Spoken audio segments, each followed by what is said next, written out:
often when we talk about water and we naturally link it with women, but when you look at SDGs and other policy documents, you will always find water and gender. And then gender naturally again becomes woman. And I think this is something which we have to change, because gender also means men and others. So when we say that something has happened wrong, it is like government is doing or people are doing. When we say something is vulnerable, we say women are doing. So I'm not saying we have to blame the men, but men are equally part of the gender when we talk about. So this is a small change we have to bring in the discourse from the policy to the practice. So, and that brings me to the problem where we frame the problem wrongly in water issues. So if not women-led sustainable, because most of the women examples which we have fetched out across the country, I have 2 RAs working on it. One guy, he worked on only young girls who are working on it, and one person who just focused on the seasoned activists and social workers and environmentalists. We found a common pattern that women have often been inclined towards this decentralized or a bottom-up approach of water management, which I think is the need of the hour, and small-scale management. So we have to basically look at that angle as well for sustainable long-term. So we need to change this narrative again, like empower the women, rather than talking more about that women are only on the vulnerable side. Yes, women are on the vulnerable side, but I think we have to talk about how to bring more women on board in the decision-making process. So I just took over as a national president of Chamber of Commerce and Industry of Water Resource Council. So I thought this is a good mission for me to really bring those 100 women to every office in the country and say that here are the women leaders, get them on board. So we have to change that.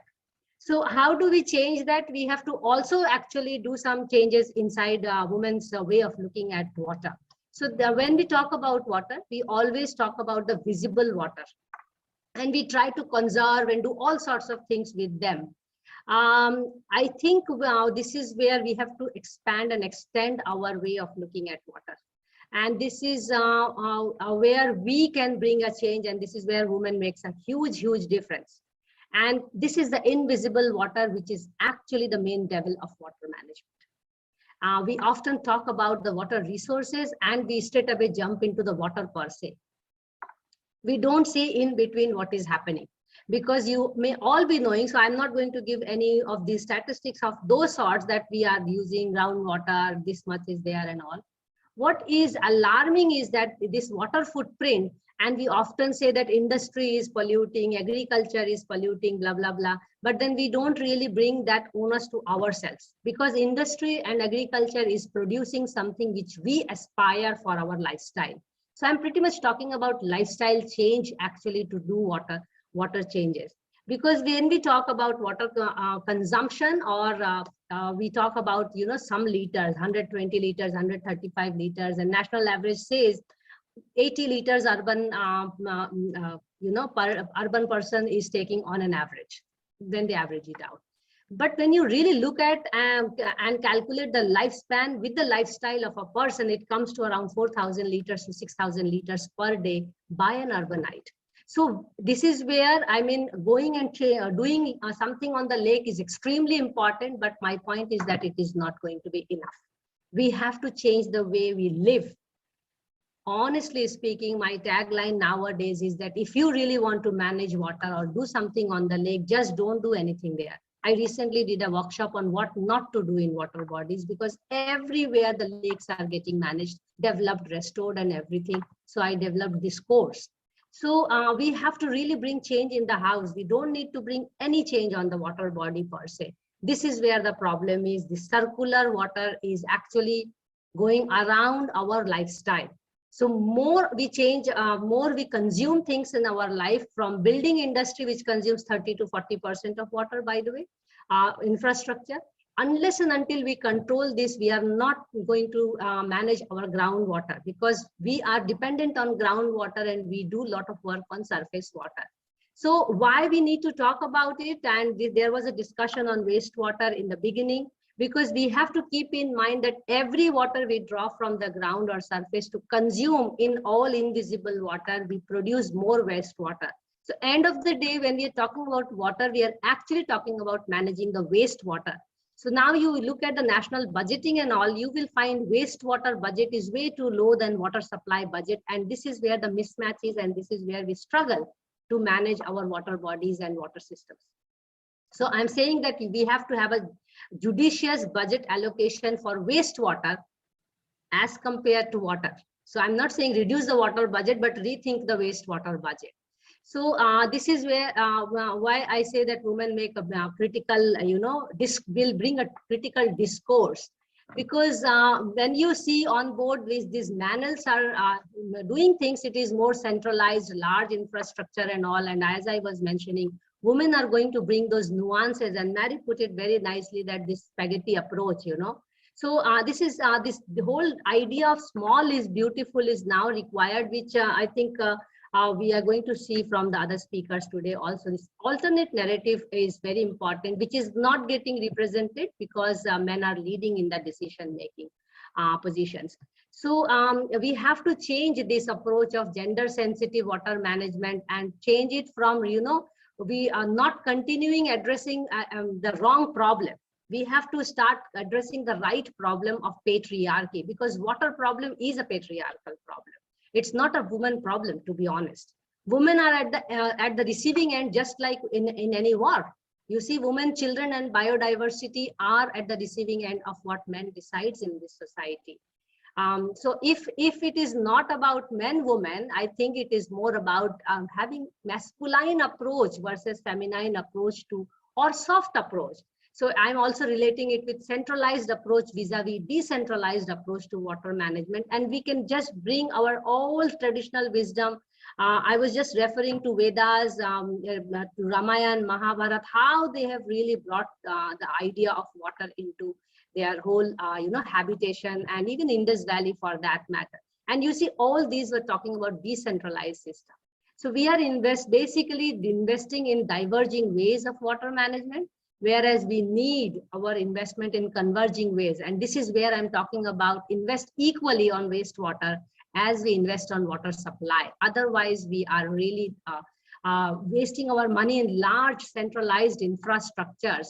And that is also, unfortunately, intimidating all smaller efforts. In fact, Bangalore people are extremely lucky when, in terms of getting funds to do smaller projects. Other cities are not that lucky.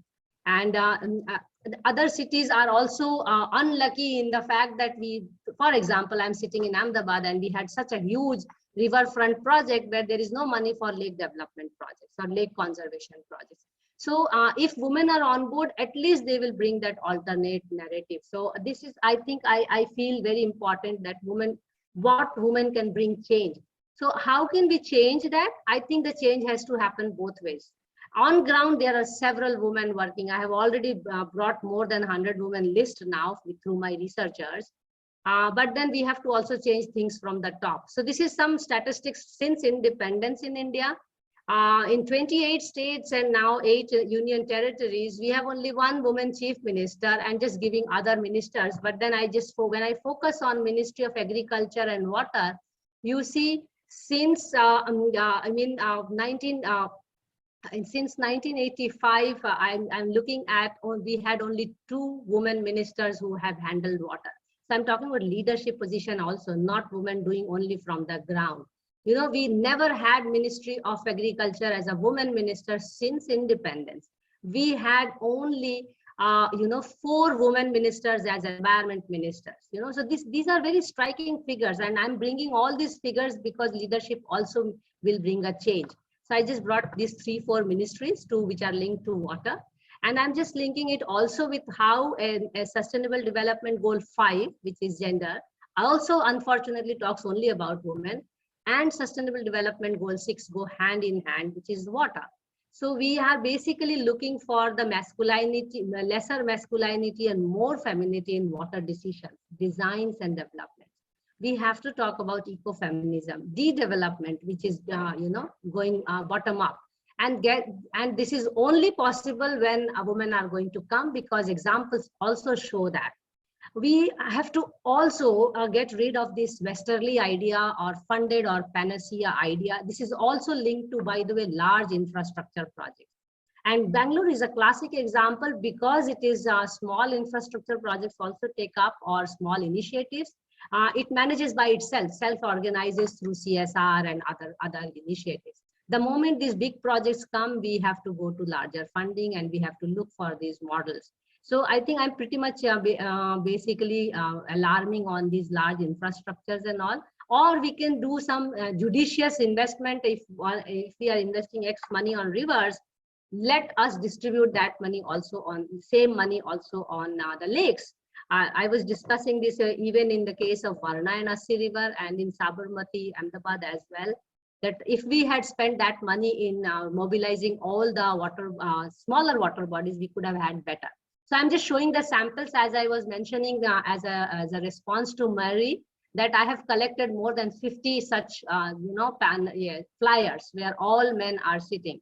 And I think we have to change this. We have to make some narrative, and we can go through the national policies which we have, and we should just take it as our pedestal, Beti Bachao, Beti Padhao, Beti Ko Upar Uthao. So I've just added that. Otherwise, decisions will not change, and women will be always seen at the receiving end. Even though grassroots, there are more women environmentalists than men environmentalists, by the way, as per statistics. Even at the international level, it is said that less than 1 in 5 workers are women in the water sector. So this is also very grim. Huh? So we are not only talking about leadership, not only talking about grassroots, we are also talking about the middle level working where women are also required. India houses maximum number of educated women who are not in the formal employment sector. And that is also very, very bizarre. And where we are talking about women taking up all these activities, So if we can reduce the route from empower to power, so I personally believe that we need more leadership because ground activity is already happening. We need to go there. And we saw last year, Government of India did something very, very interesting. So I'm showing one example from my home state, Chhattisgarh, where women have taken really, really very strong steps. You have Bangalore example, so I'm just skipping that example. And this is about this Jal Jangal Jameen initiatives by all these tribal women.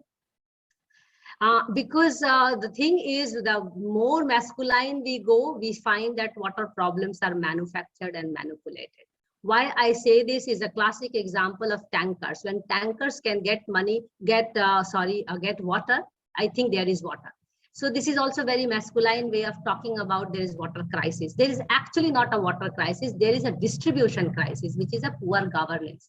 So if we do not focus on extravaganza, as I was showing with the lifestyle, we will actually do injustice when we talk about vulnerable people. We are actually not reaching out to vulnerable people in the water crisis.